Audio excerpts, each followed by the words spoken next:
Today, I'm going to share with you one of the most impactful conversations I think I've ever had. I met this guy on YouTube. He just got in touch with me, reached out, said hello. There was a lot of crisscrossing messages. We didn't connect for a little while, but when we did, I was blown away by his YouTube channel. It's almost like a daily diary of somebody that's recovering, that's recently out of prison. It's many, many things. I did not expect to have the type of conversation that I had with him, and I'm about to share with you. I believe that it's men like Carl that will change the world. I believe in him. He may come from the most humble place that anybody ever could. Semi-homeless, sleeping couch to couch, sometimes sleeping in the street, recently out of prison, recent addict, recovering addict. And yet his story of hope, his story of purpose is just extraordinary. Now, you have to remember, I've done this for a long time now. It's probably about 10 years that I've been doing radio, maybe 10 years. Carl has never done anything like this before. And I can guarantee you that he's going to listen to this interview and he's going to be, I didn't sound good. I hope that you will join me in congratulating him on his authenticity in this interview. And I encourage you, listen to the bits where he speaks over and over again.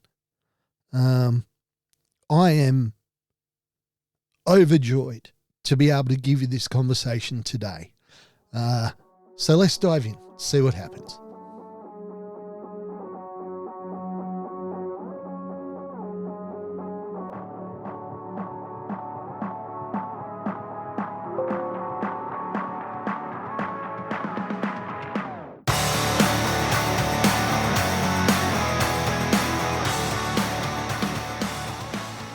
Today, I've got an absolute pleasure. I'm chatting to a new friend of mine, a man that lives many thousands of kilometres away from me. He's in jolly old England.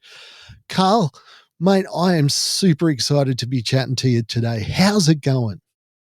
Do you know what, Mark? Yeah, it's going all right. It's going all right, mate. And it's an absolute pleasure meet you too. Yes. I want to start by just explaining to people how we met. You and I both do podcasts, but they're very, very different. I got turned on to yours. You reached out. It was unique. It was something I'd not seen before, and it was something that I was drawn to immediately. Do you mind just telling people what is your podcast? What's your goal with it? It's to raise my podcast is to raise awareness to people about mental health, about real life struggles, what people go through with the mental health, with their addiction, um, and try and give advice of relapse prevention, about coping strategies, and raise awareness about what people do actually go through and to prevent suicide at the end of the day, Mark. Mm. Now, it's Yeah. really unique in that it's almost, and Yes. correct me if I'm wrong, but it's almost a daily diary of yours. You're not a clinician. You're not an expert in the field. You're just a bloke that's going through some really tough stuff, and you're sharing it, but you're sharing it in a way that, hey, this is what's working for me. Is that a fair way to Also, yeah. describe your podcast? It's absolutely right. It gives me motivation. Um, I look back at them, and when I'm having a bad time, and I think, right, put my head back on. And yeah, it is. It's like a daily diary for myself. it is, and yeah, it's really helping me. It's really helping me, and there's people that have now connected and got on there, and we chat, we share stories, and yeah, it's going a lot better than I thought it was. It is, it is. It's incredibly brave because it's your situation. Do you mind giving people a bit of an understanding of where you are at the current time and why you chose to start doing this daily diary type podcast? Where am I at the current moment? Um, to be truthful, I got out of jail prison. I got out of prison nearly 4 months ago now, and and that's when I started to record day one. Um, and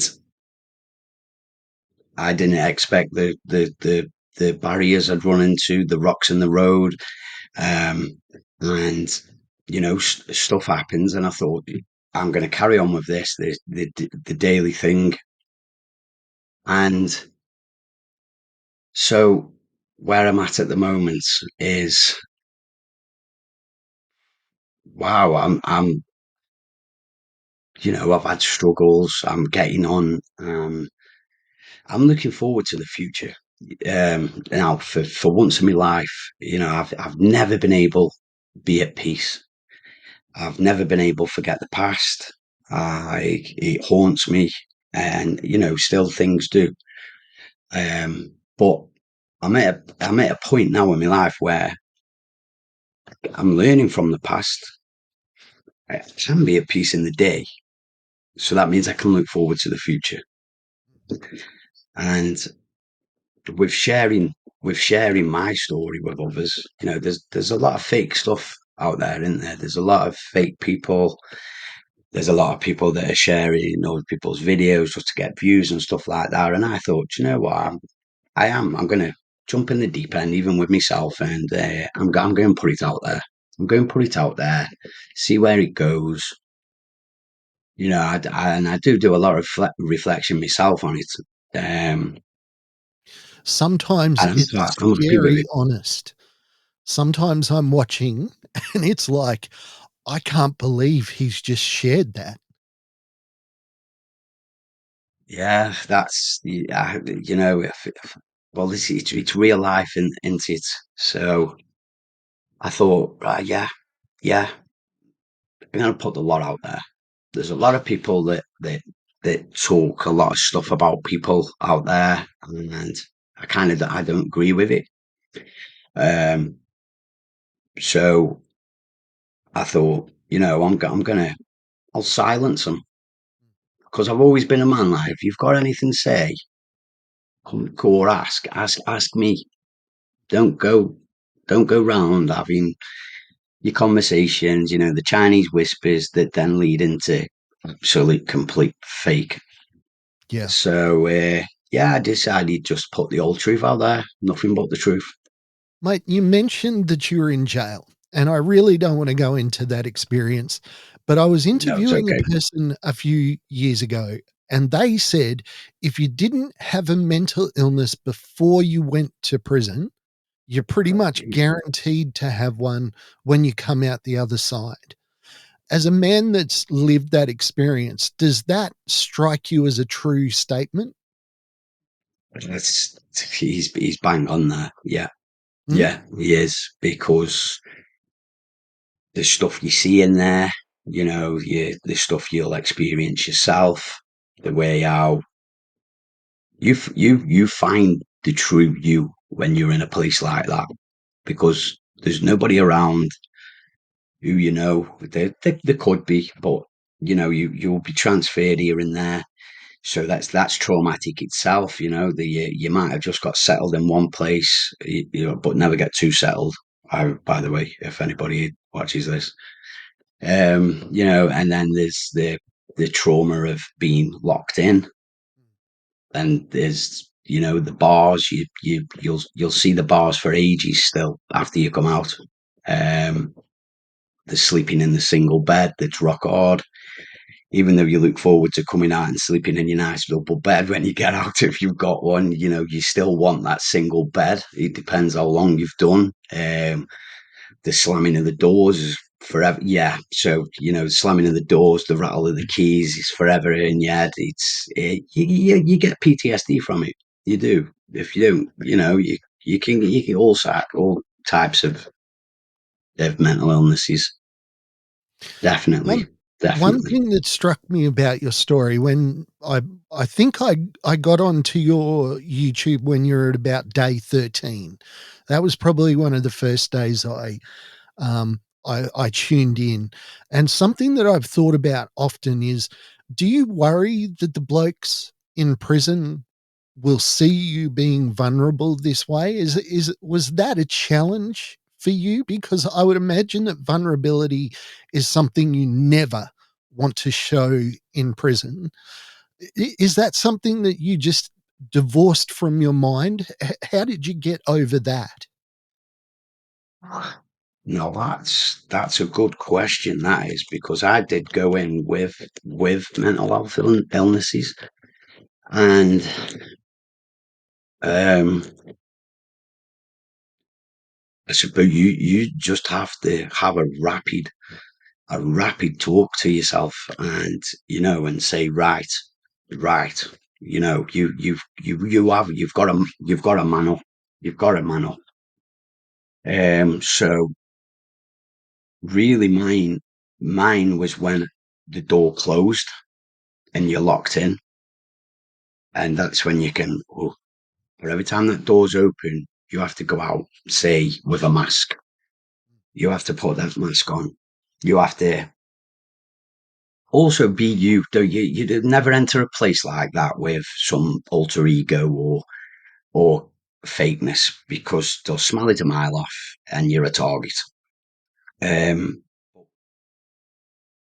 but for me, I've experienced street life a lot, and uh, prison's basically just like a micro community, a condensed community with the naughtiest of the naughtiest from all over the place. So, um, yeah, yeah, you go. I'm on it. Look, I go in there on my. I got sent to prison on my own. I was standing in that dock on my own. I went to prison on my own, and I'll come out on my own.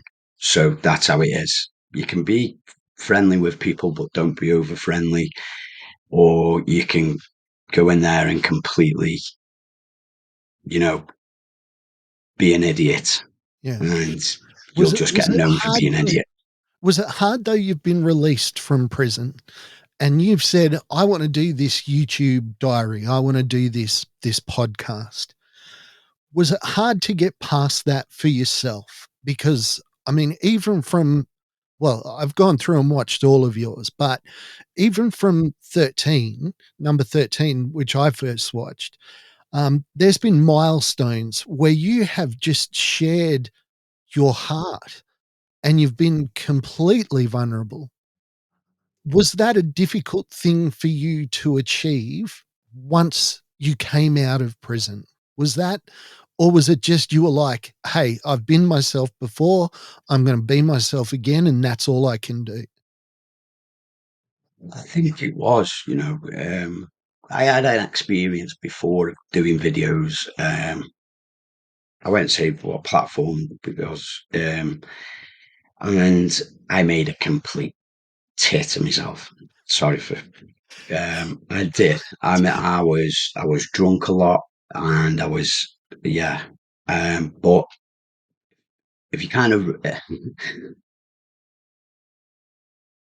I was just facts of research of following people, but yeah, I was making a complete idiot of myself. I was doing things that so really, when I did the 2 years in prison, I did give this a thought of coming out and being the proper me, the real me, and putting it out there and silencing the other people as well, but also, I've had a lot of feedback. People in my city now in England, they a few people know I'm doing it. Not everybody knows, but they congratulate me on it. They're like, "Wow, what a difference!" And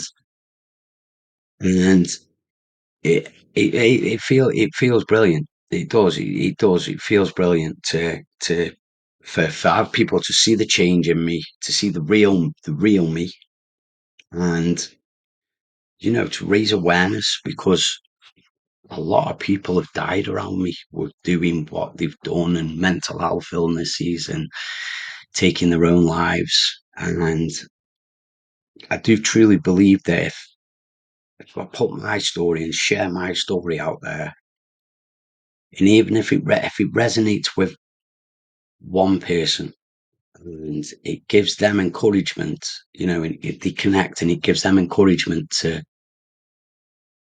to begin to start to change their life of what they're doing, and instead of carrying on down that dark path, which only leads to one thing, um, then happy days for me. Then happy days.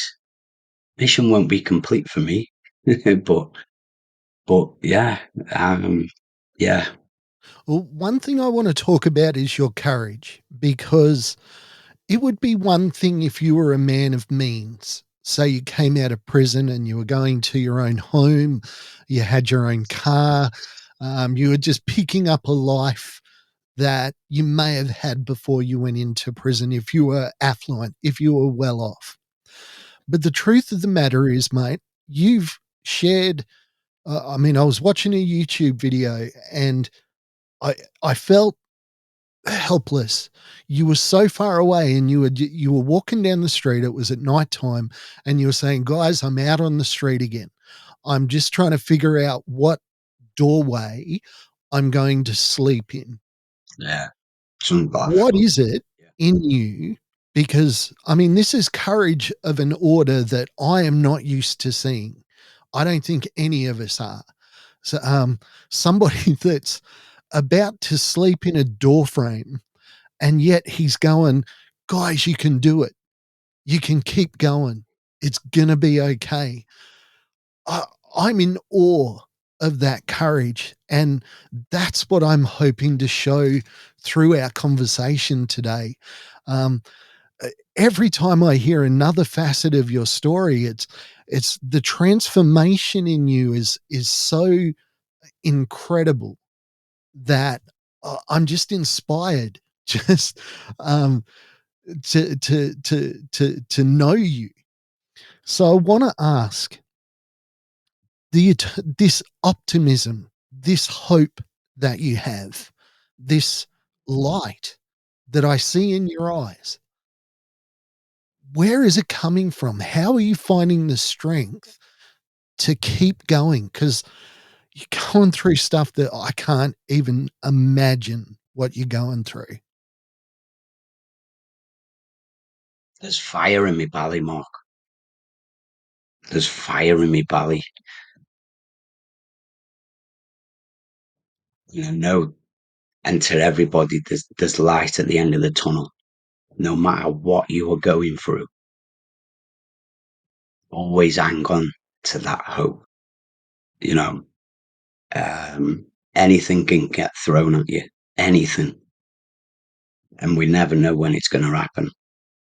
You can say prepare yourself, but you can't prepare yourself for something you don't know what's going to happen. But you can know deep down in yourself that you're worthy. Know in yourself that you're worthy, and know whatever you're going through at that time, know you're not alone, because there's somebody else in this world that's going through either exactly the same or something much worse. So know deep in yourself that you're not alone. You might not have anybody to talk to at the time. You might not, thoughts come and go.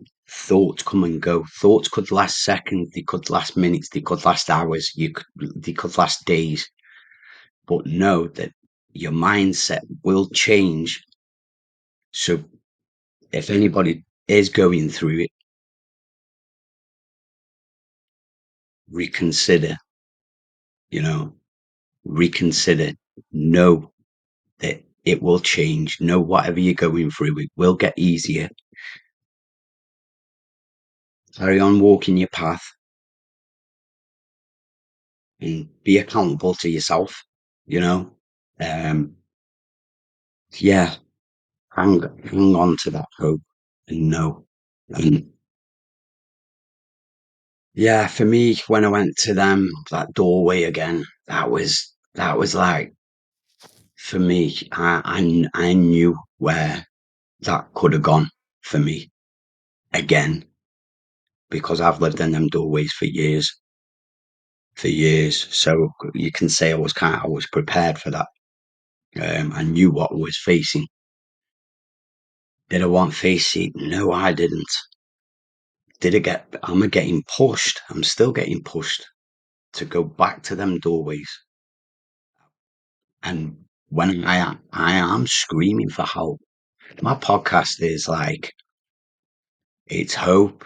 It's for reflection for me. It's for a lot of things. Yeah, it is. It's for a lot of things. And also it's a cry for help. For me, if I'm being honest, it's a cry for help. But also, it's awareness mainly. It's to prevent. It's to show people they're not alone. It's to put the real stuff out there instead of the fake stuff. Yeah, and all the copied stuff. Yeah, yeah. And I like doing it. I do. I like doing it. I do. Sometimes I do look back on them and I think, wow. But though I can compare them to my older videos, and they absolutely have nothing on my older videos. Sorry, my new video. Yeah, Yeah. because my Yeah. older Yeah. bit. Yeah, yeah. It's not even about the older ones. It's about now, and it's about pouring it Oh, out there and showing people. Before the inevitable happens, and I can get my story out there as well. It's the the thing about your podcast is I am constantly blown away by your honesty. I'm constantly blown away by your vulnerability. And I want to give you an opportunity to speak to somebody that's in that place, somebody that maybe they are about to get out of prison. Maybe they've just gone into prison. Maybe they have the added difficulties of addiction, and we haven't gone into that today, and that's okay. What would you say to that person that is on their last leg? Because it's one thing for, say, me, who lives in a beautiful house with my wife and my children, who's relatively comfortable. It's easy for me to say, hey, things are going to get better. I mean, it never is, but it would be easy to think that, I live a semi-privileged life, and it's good for me to not to be reminded of that every once in a while. But what would you say to that person that's at where you were at your lowest, and they're going, Carl, that's great for you, but people just don't understand? hold on, hold on. Like I just said, there's before. There's light at the end of the tunnel. Whatever you're going through, whatever you're thinking, will change. When your thinking starts changing, your actions will start changing. But just hold on. Um, you're going to have a rough ride. You've got to know that you're going to have a rough ride, but just know that things will get better. If you, for me, I started applying um, gym to my routine. I started routine. That is massively important. See, and my venture to gym started with, right. I wake up in the morning and I do press ups. And no matter how many press ups you can do, it's not a competition or anything like that. If you can get down and you can do press ups, you get a sense of achievement from it. Start doing little things in your day that give you a sense of achievement, which then gives you purpose. And then you're going to find things you don't like. Whatever things you don't like, leave them. It's about, once watch you do something for 30 days and then it can become a habit. So I thought, right, I'm going to do press ups 30 days every time I wake up. Like I say, I got the sense of achievement from it. Then I started going for a jog. So I started going for a jog. So I started to improve my health, my body, my physique, which started to help my mental health. I'm looking in the mirror, I'm thinking, wow, I can improve on that. So you're setting tasks for yourself, you're setting goals, short-term goals, long-term goals. Create a big goal, say for 3 years down the line. So there be all these little tasks, all these little goals you're setting, short-term, mid-term, long-term goals, and stick to them. You'll find, like I say, you find stuff you don't like, so leave them, but you'll find stuff you do like. As long as it's so good and it's helping you and it's being productive, crack on with it. People like going fishing, people like playing golf, people like playing football. It's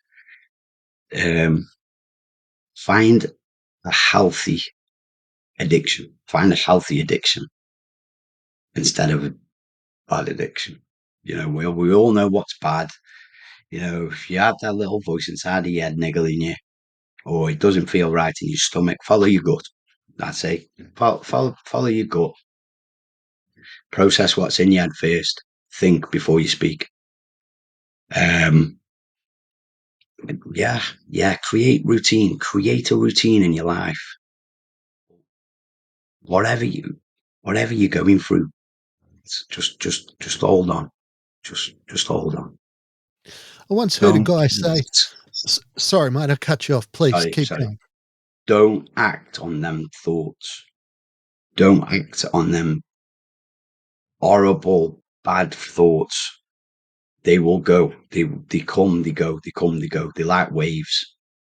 And how big the wave is, but that wave goes. I once heard a guy say, you can't steer a boat that's not moving. You seem to me to be that boat. You just start moving, start doing something. Bobby. Tell you what, Carl, I'm going to leave it there for today. So once again, I got to thank Carl for his time. He was amazing. You can catch his work, CCTV. It's on YouTube. He's also on the TikToks. I haven't checked him out in the TikToks, but he tells me he's on there. Check him out, support him, show him some love, and then like, share, and subscribe his work. And mine too, if you can be bothered. Carl did an amazing job. Thanks as always to my executive producer Meredith Brosnan, to Torian, Kevin and Lorraine and the band Adelaide for allowing me to use their song as my theme. Bye for now.